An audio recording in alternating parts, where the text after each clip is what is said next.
الحمد للہ رب العالمین والصلاة والسلام علی سید الانبیاء والمرسلین اما بعد فاعوذ باللہ من الشیطان الرجیم بسم اللہ الرحمن الرحیم۔ اللہ تبارک و تعالی جل جلال وحدہ لا شریک حمد و ثنا، جو توبہ کرنے والوں کی توبہ کو قبول فرماتا ہے اور اس کے پیارے محبوب صلی اللہ تعالی علیہ وسلم پر درود و سلام۔ یاد رہے کہ جس مسلمان نے مرنے سے پہلے اپنے گناہوں سے سچی توبہ کر لی تو اسے آخرت میں سزا نہ ہوگی، البتہ جس مسلمان نے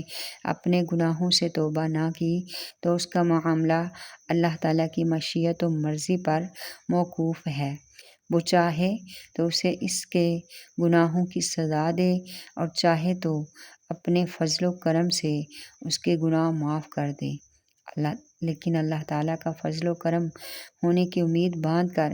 گناہوں میں مصروف رہنا انتہائی نادانی ہے، کیونکہ گناہ گاروں کی ایک تعداد ضرور جہنم میں جائے گی۔ اللہم اجرنی من النار۔ اور کوئی گناہ گار یہ نہیں جانتا کہ قیامت کے دن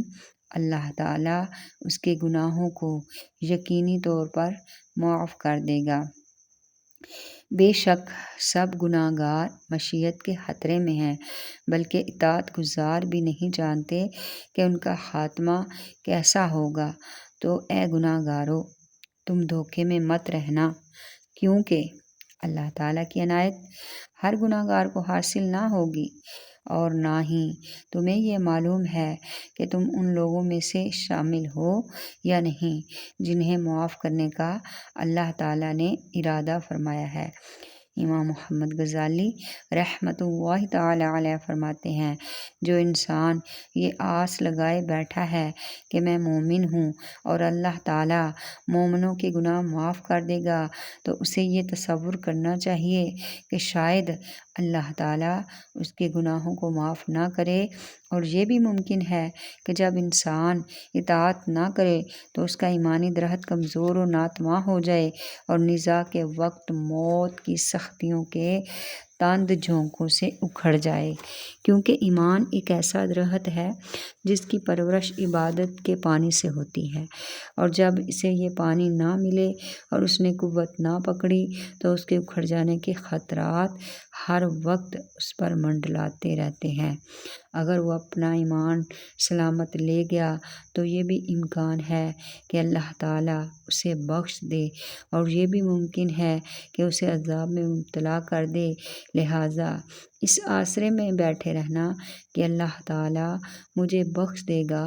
بہت بڑی حماقت ہے، اور اس شخص کی مثال اس آدمی کی طرح ہے جو اپنے مال و اسباب کو تباہ کر کے اور بال بچوں کو بھوکا چھوڑ کر یہ خیال کرے شاید ویرانے میں خزانہ مل جائے گا، یا اس شخص کی مثال اس آدمی کی طرح ہے جو کسی شہر میں رہ رہا ہو جہاں لوٹنے والے چور ڈاکو موجود ہوں، اور وہ اپنے خزانے اس امید پر نہ چھپائے کہ ہو سکتا ہے جب لوٹنے والا ہمارے گھر میں آئے تو وہ آتے ہی مر جائے گا، یا اندھا ہو جائے گا، یا وہ میرے گھر کو دیکھ نہ سکے گا۔ یہ سب باتیں اگرچہ ممکن ہیں، لیکن ان پر اعتماد کرنا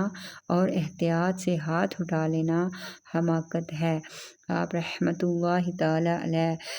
احیاء العلوم میں فرماتے ہیں، گناہ ایمان کے لیے اس طرح نقصان دہ ہے جیسے مضر صحت کھانے جسم کو نقصان پہنچاتے ہیں۔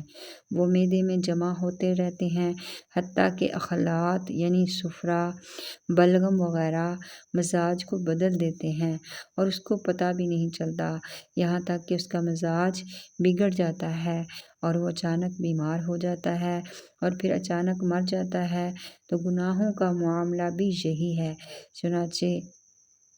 نتیجہ یہ ہوا کہ جب اس فانی دنیا میں ہلاکت کے خوف سے وہ زہر سے بچتا ہے اور کھانوں سے فوری طور پر بھی وہ ہر حال میں بچتا ہے جو نقصان دہ ہوتے ہیں، تو ابدی حالات سے ڈرنے والے پر درجہ اولا گناہوں سے اجتناب ضروری ہے، اور جب زہر کھانے والے پر لازم ہے کہ جوں ہی نادم ہو کہ کرے اور جائے اور کھانے سے رجوع کرے اور اسے معدے سے نکال دے، اور یہ عمل فوری طور پر کرے تاکہ اس کا جسم ہلاکت سے بچ جائے، حالانکہ اس کا نقصان صرف دنیاوی ہے، جبکہ دین کے معاملے میں گناہوں کی صورت میں زہر کھانا بدرجہ اولا نقصان دہ ہے، تو اسے اس سے رجوع کرنا چاہیے اور جس قدر ممکن ہو تدارک کرے جب تک اس کے لیے مہلت ہے اور وہ اس کی زندگی ہے، کیونکہ جس کو اس زہر کا خوف اس لیے ہے کہ باقی رہنے والی آخرت سے محروم ہو جائے گا، جس میں ہمیشہ کی نعمتیں اور بہت بڑی سلطنت ہے، اور اس کے فوت ہونے سے جہنم کی آگ اور ہمیشہ کے عذاب کا سامنا ہوگا، اور دنیاوی زندگی اس کے مقابلے میں کچھ بھی نہیں، کیونکہ اس کی کوئی انتہا نہیں، تو اس کے لیے گناہوں سے توبہ کرنے میں جلدی کرنا ضروری ہے تاکہ گناہوں کا زہر روح ایمان پر اثر انداز نہ ہو۔ اگر یہ روح ایمان پر اثر انداز ہو گیا